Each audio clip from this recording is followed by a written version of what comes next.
गुरुर्ब्रह्मा गुरुर्विष्णू गुरुर्देव महेश्वरा सद्गुरु साक्षात परब्रह्म तस्मै श्री सद्गुरवे नमः। जय जय रघुवीर समर्थ, श्रीराम समर्थ। सद्गुरु चरणांना नतमस्तक हो आपण या निरूपणास सुरुवात करूया। मायबाप सज्जनांचे स्वागत आहे। आपण आज पाहणार आहोत की बघा, प्रत्येकाच्या जीवनामध्ये शत्रू हा असतोच। कधी कधी हा शत्रू आपल्याला विनाकारण त्रास देतो, कधी कधी हा शत्रू आपल्याला शांत बसू देत नाही, म्हणजे चांगलं जीवन तो आपल्याला जगू देत नाही। तर आज टेन्शन देणाऱ्या लोकांना शांतपणे राहून कसा धडा शिकवायचा ना, ते आपण या निरूपणामध्ये पाहणार आहोत। बघा, काही लोक आपल्या आयुष्यामध्ये फक्त टेन्शन देण्यासाठीच आलेले असतात। ते आपल्याला सतत कमी लेखत असतात, आपल्या प्रत्येक गोष्टीमध्ये चुका शोधत असतात, आपल्याला टोमणे मारत असतात, आपलं मन दुखवतात आणि आपल्या मनशांतीचा पूर्णपणे नाश करण्याचा प्रयत्न करतात। कधी कधी आपण फक्त शांत राहतो, कारण आपल्याला भांडणं नको असतो, वाद नको असतो, पण आपल्या शांततेलाच काही लोक कमजोरीसुद्धा बनवतात ना, ते पुन्हा आपल्यालाच त्रास देतात। बघा, आपला आत्मविश्वास कमी करण्याचा ते प्रयत्न करतात आणि हळूहळू आपण आतून तुटायला लागतो ना। पण खरंच प्रत्येक वेळी उत्तर ओरडून द्यायचं असतं का बरं? बघा, तुम्ही विचार करा, जोपर्यंत तुम्हाला आतून उत्तर मिळत नाही ना, तोपर्यंत तुमचा विचार थांबवू नका। कारण काही वेळा आहे ना, शांत राहून धडा आहे ना, हा आयुष्यभर लक्षात राहतो। या जगामध्ये अनेक लोक असे असतात ज्यांना दुसऱ्याच्या आयुष्यामध्ये नकारात्मकता पसरवण्यामध्ये आनंद मिळतो। ते तुमच्या स्वप्नांवर हसतील, तुमच्या मेहनतीची किंमत कमी करतील, तुमच्या चांगुलपणाचा ते फायदासुद्धा घेतील आणि तुम्ही यशस्वी होऊ नयेत ना, म्हणूनच सतत तुमचं मन आहे ना, तो कमजोर करण्याचा प्रयत्न करतील।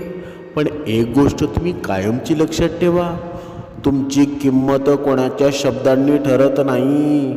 लोक तुमच्याबद्दल काहीही बोलू शकतात, पण तुमचं आयुष्य आहे ना, ते तुम्ही कसं घडवता हे फक्त तुमच्याच हातामध्ये आहे ना। आणि या आपण निरूपणामध्ये हे असे 10 उपाय आहेत ना, रामबाण उपाय, जे तुम्हाला मानसिकदृष्ट्या मजबूत बनवतील। या उपायांमुळे तुम्ही आहे ना, सतत टोमणे मारणाऱ्या लोकांकडे दुर्लक्ष कसं करायचं, स्वतःची सेल्फ रिस्पेक्ट कशी टिकवायची, शांत राहून प्रभावी उत्तर कसं द्यायचं, नकारात्मक लोकांपासून स्वतःला कसं सुरक्षित ठेवायचं, तुमच्या यशानं लोकांना उत्तर कसं द्यायचं आणि स्वतःला इमोशनली स्ट्रॉंग कसं बनवायचं ना। आजकाल अनेक लोक डिप्रेशनमध्ये जातात, ओव्हर थिंकिंग आणि मेंटल स्ट्रेसमध्ये जगत आहेत ना, कारण ते इतरांच्या बोलण्याला खूप मनावर घेऊन घेतात। कोणी काही बोललो आणि आपण रात्रभर विचार करत बसतो, कोणी अपमान केला की आपण आतून तुटतो आणि हळूहळू आपला आत्मविश्वास आहे ना, कायमचा कमी होऊन जातो। पण सत्य हे आहे की तुम्ही जितकं स्वतःला मजबूत बनवाल ना, तितकं बाहेरचं जग तुम्हाला कमी त्रास देईल। आणि या निरूपणामध्ये आहे ना, हे सांगितलेले प्रत्येक उपाय आहेत ना, हे खऱ्या आयुष्यामध्ये उपयोगी पडणारे आहेत। हे फक्त मोटिवेशन अजिबात नाही, तर प्रत्येक त्या व्यक्तीसाठी आहे जे कोणाच्या वागण्यामुळं मानसिक त्रास सहन करत आहे। जर तुम्हाला वाटत असेल ना की लोक तुमचं मन सतत दुखावतात, जर तुम्ही कोणाच्या शब्दांमुळं रात्री शांत झोपू शकत नसाल, जर तुम्ही सतत ओव्हर थिंकिंग करत असाल, तर हे निरूपण आहे ना, शेवटपर्यंत नक्की पहा। कारण एक उपाय आहे ना, आयुष्याकडे पाहण्याचा दृष्टिकोन बदलू शकतो। आता उपाय पहिला, त्यांच्या शब्दांना जास्त महत्त्व देऊ नका। काही लोकांचं आयुष्यच आहे ना, दुसऱ्यांना दुखवण्यामध्ये जातं। ते प्रत्येक गोष्टीमध्ये कमीपणा शोधतात, तुमच्या कपड्यांवर, दिसण्यावर, कामांवर, स्वभावावर। किंवा तुमच्या स्वप्नावरही ते असतील. अशा लोकांचं बोलणं जर तुम्ही मनाला लावून घेतलं ना, तर तुम्ही हळूहळू आतून कमजोर व्हायला लागता आणि मग ओव्हर थिंकिंग सुरू होते ना. म्हणजे स्वतःवरचा विश्वास आहे ना, तो कधीच कमी होऊ देऊ नका. आणि आपण स्वतःला दोष द्यायला लागतो. पण एक गोष्ट लक्षात ठेवा, प्रत्येकाचं मत खरं नसतं. काही लोक तुमचं मन दुखावण्यासाठी मुद्दाम बोलत असतात, कारण त्यांना तुमचं मन पाहण्यामध्ये आनंदच मिळतो ना. म्हणून प्रत्येक शब्दाला महत्त्व देणं बंद करा. शांतपणे हसा आणि मनामध्ये म्हणा, तुझं बोलणं माझं आयुष्य ठरतं का बरं? अजिबात नाही. कारण दुर्लक्ष आहे ना, हा अनेक वेळा सर्वात मोठा बदल असतो. आता दुसरा उपाय, यशानं उत्तर द्या. काही लोकांना तुमचा आनंदी राहणंही सहन होत नाही. ते सतत तुम्हाला खाली खेचण्याचा प्रयत्न करतात. पण आपण जर नामस्मरणामध्ये अभ्यास करत राहिलो ना, जर सकाळी उठल्यानंतर थोडं नामस्मरण करा, थोडं मौन धरा आणि पूर्ण दिवस अभ्यास करा. तुम्ही काही नवीन सुरू केलं ना की ते म्हणतील, तुझ्याकडून हे अजिबात होणार नाही, तुझ्याकडून काहीही अपेक्षा नाही. तुमच्या मेहनतीची ते थट्टा करतील, तुमचा आत्मविश्वास तोडण्याचा प्रयत्न करतील. अशा वेळी त्यांच्याशी वाद घालण्यामध्ये वेळ वाया घालवू नका. कारण शब्दांनी जिंकलेलं भांडण आहे ना, काही दिवस लक्षात राहतं, पण यशानं दिलेलं उत्तर आहे ना, आयुष्यभर लक्षात राहतं. स्वतःवर काम करा, तुमची स्किल वाढवा, तुमची स्वप्न पूर्ण करण्यासाठी मेहनत करा. आणि जेव्हा तुम्ही यशस्वी व्हाल ना, तेव्हा तेच लोक शांत होतील. कारण काही लोकांना तुमच्या शब्दांनी नाही तर तुमच्या प्रगतीनं जास्त जळतं ना. आता उपाय 3, शांत राहण्याची ताकद ठेवा. प्रत्येक वेळी रागानं उत्तर देणं म्हणजे ताकद नसते. खरी ताकद असते ती स्वतःच्या भावनांवर नियंत्रण ठेवण्यामध्ये. काही लोक मुद्दाम तुम्हाला चिडवतात ना, कारण त्यांना तुमचा राग पाहायचा असतो. ते तुमच्याकडून चुकीची रिॲक्शन येण्याची वाट पाहत असतात. पण जेव्हा तुम्ही शांत राहता ना, तेव्हा त्यांचा तो पूर्ण प्लॅन फेल होऊन जातो. म्हणजे शांत राहणं म्हणजे कमजोरी नाही. उलट जो माणूस जी परिस्थिती खराब असतानाही स्वतःचं मन शांत ठेवतो ना, तोच खरा मजबूत माणूस समजावा. कारण ओरडणं सोपं असतं, पण शांत राहणं खूप कठीण असतं ना. आता उपाय 4, मर्यादा ठेवा. सगळ्यांना आपल्या आयुष्यामध्ये जास्त जागा देणं योग्य असतं का बरं? अजिबात नाही. काही लोक आहेत ना, तुमच्या चांगुलपणाचा फायदा घेतात.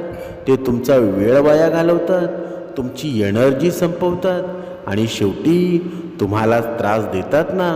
तुम्हाला मानसिक त्रास देण्यामध्ये त्यांना आनंद मिळतो. म्हणून प्रत्येक नात्यामध्ये लिमिट असणं खूप गरजेचं आहे.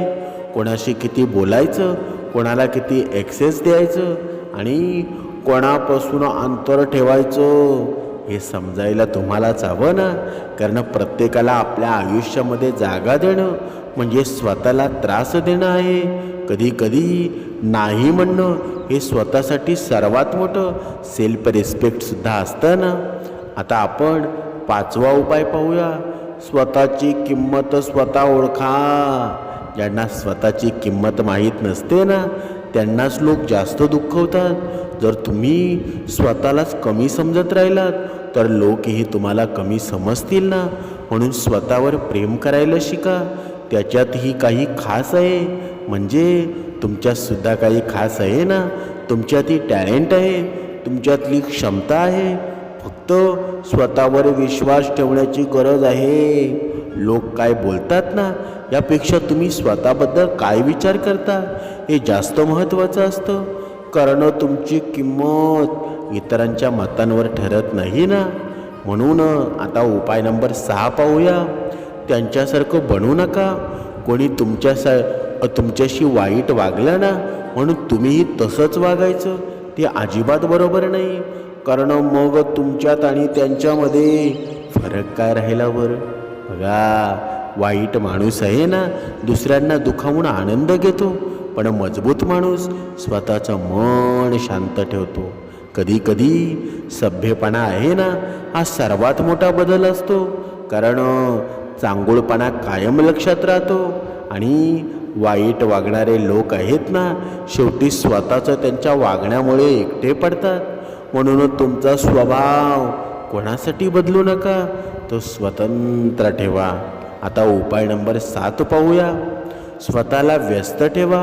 रिकामं मन जास्त विचार करतो, म्हणून रिकामं डोकं आहे ना, कधीच ठेवू नका.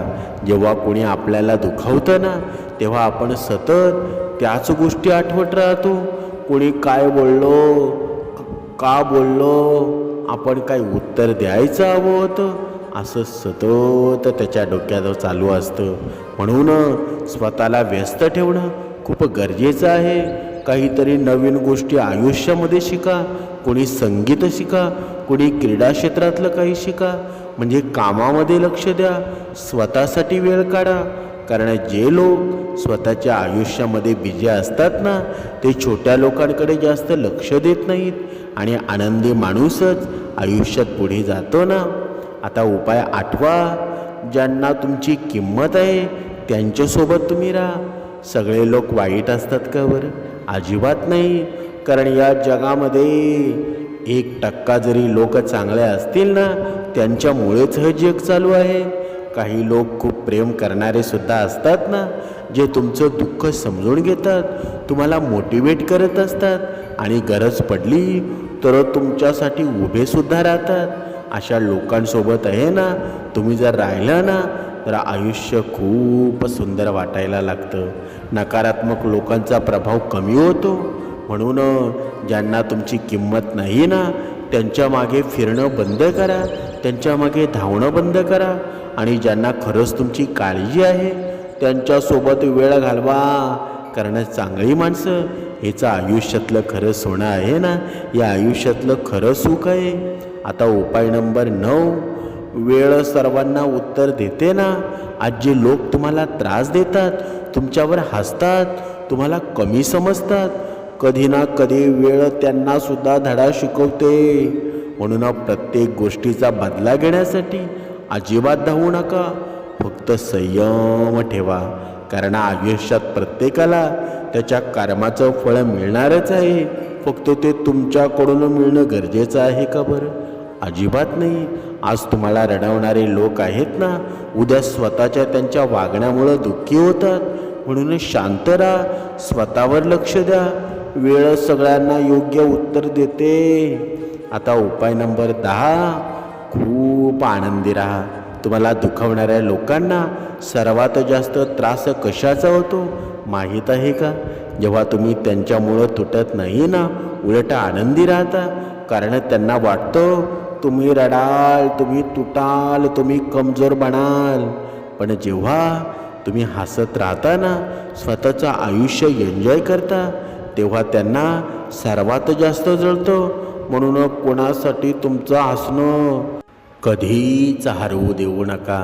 स्वतःला आनंदी ठेवा, स्वतःवर प्रेम करा. कारण तुमचा आनंद आहे ना, हाच त्यांच्यासाठी सर्वात मोठा धडा असतो.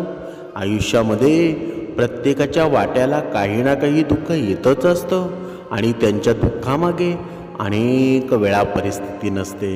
तर काही लोक असतात ना, अशी लोक जी आपल्या मनाशी खेळतात, आपल्याला सतत कमी लेखतात, आपल्या भावना समजून न घेता आपल्या शब्दांमध्ये दुखवतात.